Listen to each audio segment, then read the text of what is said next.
Parang may binabantayan talaga sila, bro. Pabantay dito lang kami kalaban. Ganun pa rin yung gawin natin, bro. Sino yung tatargetin mo sa dalawang? Akin pa itong nakauna. Baka ikaw yung bahala sa likuran ko. Kasi sa akin yung malayo. Pag mauna ko itong isa, aatake naman talaga yung isa eh. Kaya ikaw na bahala doon. Sa tandaan ka.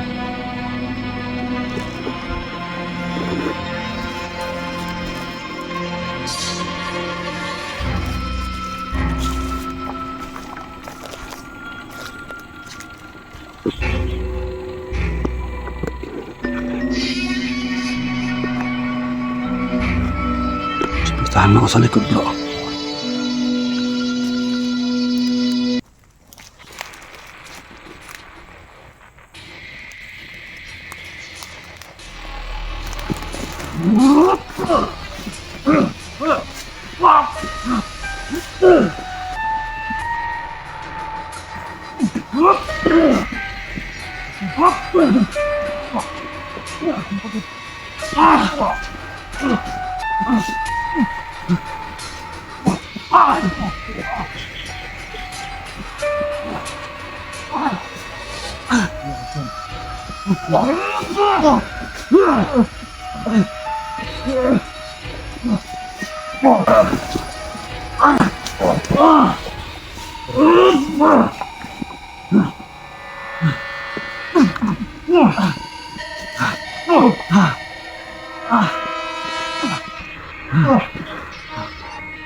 Bro. Wait lang, bro.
Grabe, bro. Teka lang.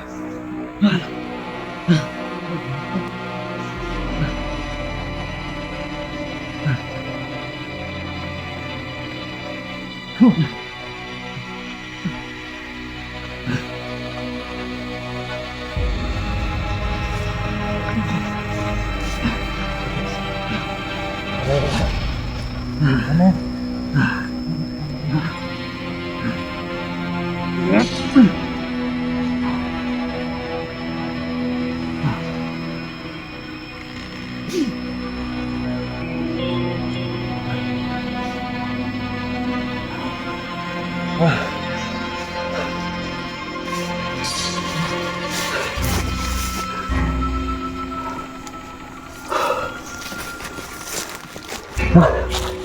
Grabe. Lakas din niya. Oo nga eh. Malalakas talaga yan. Hindi ko rin yun. Hindi basta-basta na. Ayanan ko.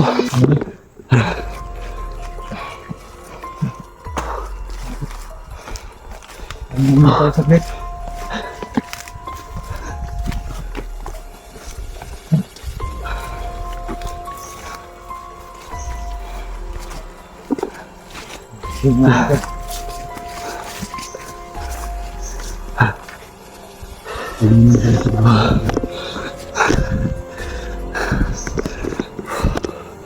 Ang lakas ng orasyon ng isa. Grabe nga eh. Parang may pinagmanahan niya na ako yun.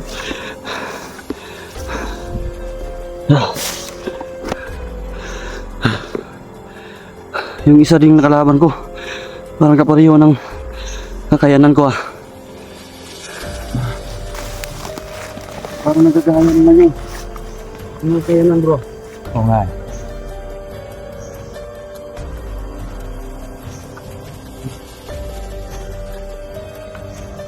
Grabe mga idol, no? Malalakas pa din. Nabitawan ko yung ano, samurai ng dahil sa lakas ng tigalbo ng isang yun. Pero patay pa rin siya. Ang gamit sila ng tigalbo ah. Oo. May tigalbo na din yung mga kalaban, mga idol, no? Kaya kailangan mag-ingat talaga.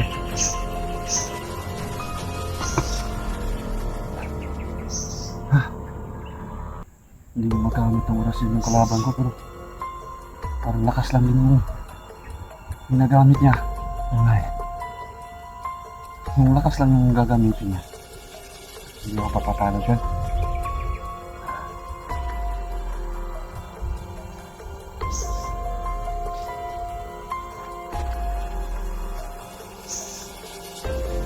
So ano bro? Para bro. Para ano? Doon tayo sa ilog dadaan? Doon banda sa ilog, nung sa gilid ng sapa? Mas okay lang bro. Hindi ba na tayo mga Kasi siguro wala namang nagbabantay siguro doon ngayon eh. sana nga. Hindi lang tayo dadaan bro. Pahinga muna tayo saglit.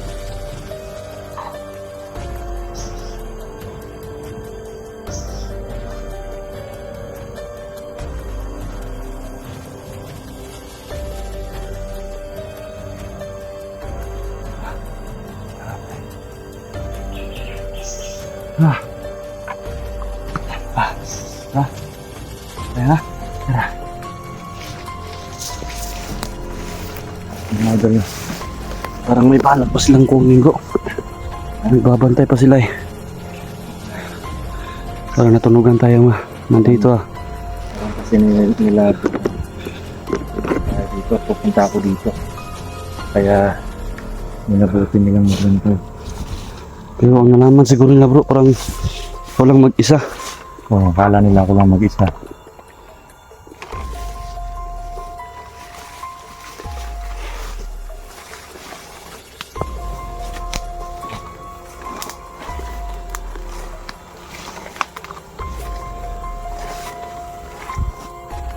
Bro, okay ka lang bro?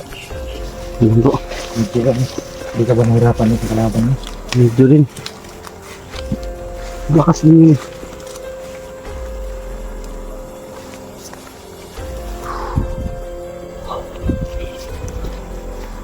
Mag-isip na tayo.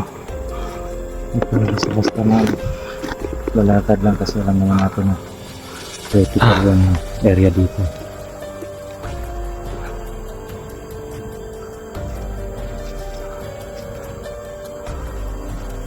Grabe hanggang kailan sana kaya maubos yung kalaban dito.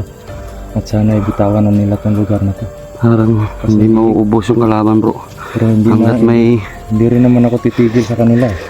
Hanggat may puot na dinadala sa dibdib bro. Tama ka. Hindi matatapos tong labanang to.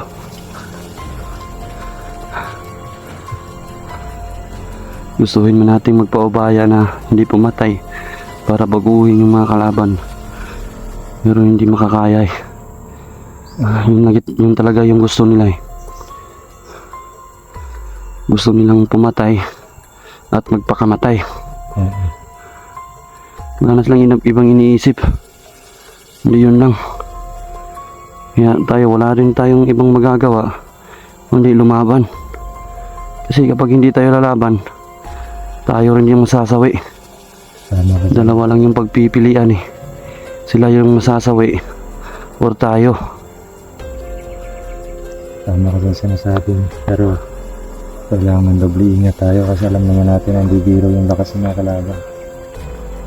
Kakaiba yung mga nakakalaban natin ngayon ah. Ngayon na ako nakapagsagupan ng ganitong kalakas ah. Pero yung mag-isa lang ako pumunta dito bro. Dali ko lang napatay yung 4 pero hindi naman sila sabay-sabay. Yung dalawa lang yung magkasabay na nilabanan ko pero parang binuhos ko yung lakas ko dun. Sa ganyan 4 bro. na yun. Kaya Sa ganyang sitwasyon bro, huwag mong ibuhos lahat bro. kaya Magtira ka kasi kapag naalanganin ka sa sagupaan, may lakas ka pang makatakas. kaya nga naisip ko na ano pag ganun palagi na inuubos ko yung lakas ko sa laban tapos di pa ako nakarating dun sa sa location target area delikado, baka maging pabigat pa ako, kaya minabuti ko na Yung kalahati mo lang yung ano mo. ang lakas. Minabuti ko na umuwi muna para kumuha ng pagkain kasi wala na akong pagkain. Wala akong pagkain baon nun. At sila Maxtom naman tinapay lang yung dala nila papunta dun sa sa Bukal.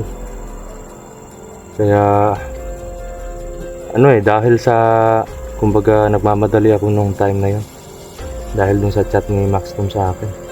At yun nga, nakita ko na nasa peligro sila, kaya yun parang binuhos ko halos lahat ng lakas ko at nanghina ako sa pang-4 na nakalaban ko, kaya minabuti kong umuwi muna at magdala ng tubig at maghanap ng pagkain para sa ganun may lakas din tayo para lumaban. At isa na din sa rason para makuha kita doon or baka okay ka na or wala ka nang ginagawa. Kaya yun, alam ko naman na hindi mo kami tatalikuran. Buti nga yung pagpunta mo sa bahay at sambahan mo kung nandun eh. Oo nga, yun nga yung swerte, plano talaga ng Panginoon yun kasi Papasok sana ako sa trabaho nun. alam ko Buti naman nabutan mo pa ako. Wala din ako magagawa kaya tutulong talaga ako. Kasamahan nyo rin ako eh. Kasamahan ko rin kayo. Kaya kung sinong maagribado, tutulungan. tama ka dyan. Hanggat kaya natin tumulong, tutulong tayo. Hindi tayo dadaan sa sapa bro. Papunta tayo doon. Para sigurado kung walang nagbabantay doon kasi ang pagkakalam na hindi tayo dadaan doon kasi tubig yun. Hindi nila alam yung kakayanan mo sa tubig eh. So yun mga idol, no? Doon po tayo papunta. Hindi lang tayo aapak sa tubig. Oo, doon po tayo papunta mga idol. At kailangan doon po banda mga idol, nakikita niyo po. Doon po banda, ilog po doon banda. Straight lang po tayo. Kaya sana magtagumpay tayo bro. Sana. Tara bro.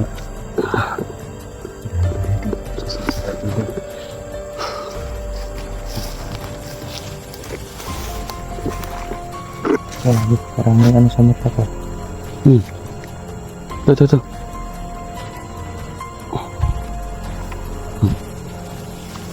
Okay na? Bro. Wait lang bro. Tingnan mo. Saan banda? Ayun o. May putik. May tao pala doon. May isang tao bro. Nag-iisa lang bro.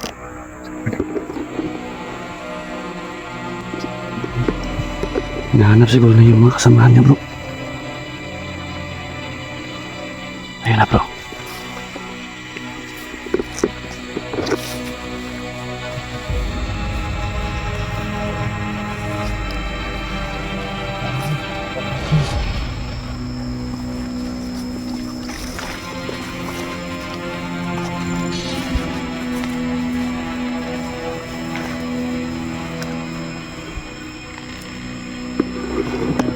Isa lang yan bro. Isa lang. Isa lang.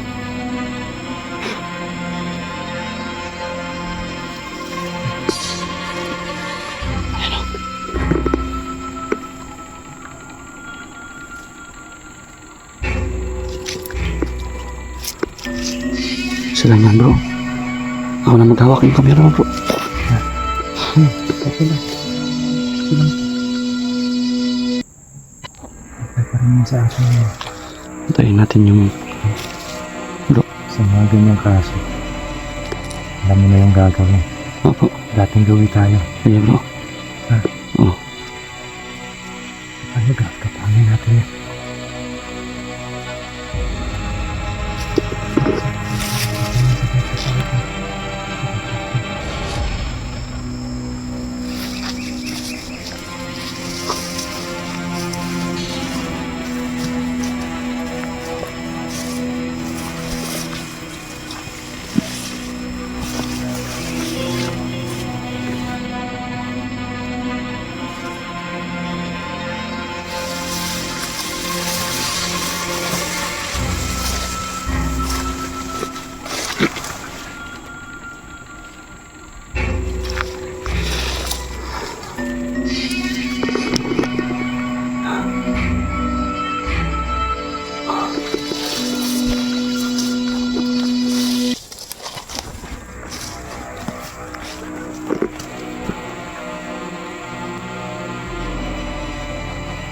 Parang may hinahanap talaga siya bro. Parang alam na nila bro na nandito tayo ah. Kasi may hinahanap siya oh.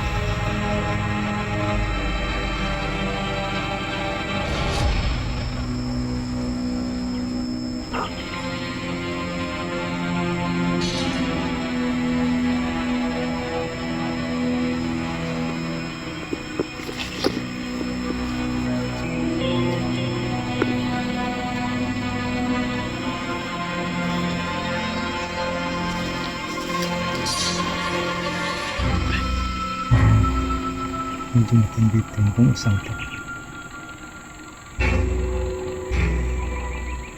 Dandahan tayo ba? Sige bro.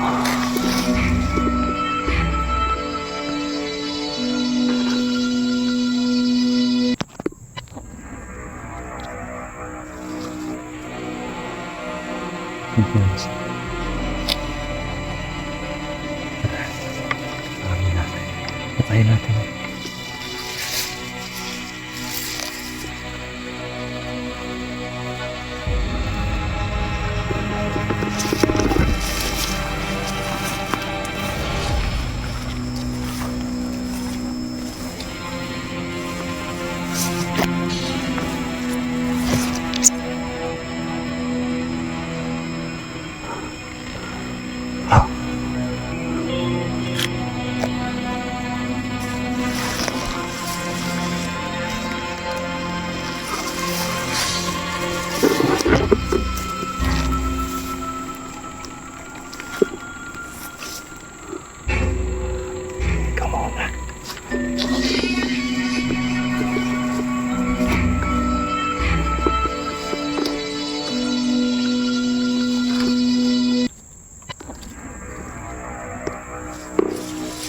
Come on na. Tatahan lang.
na sila.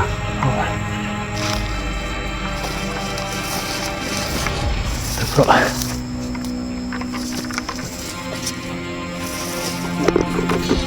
Ang dating na ano.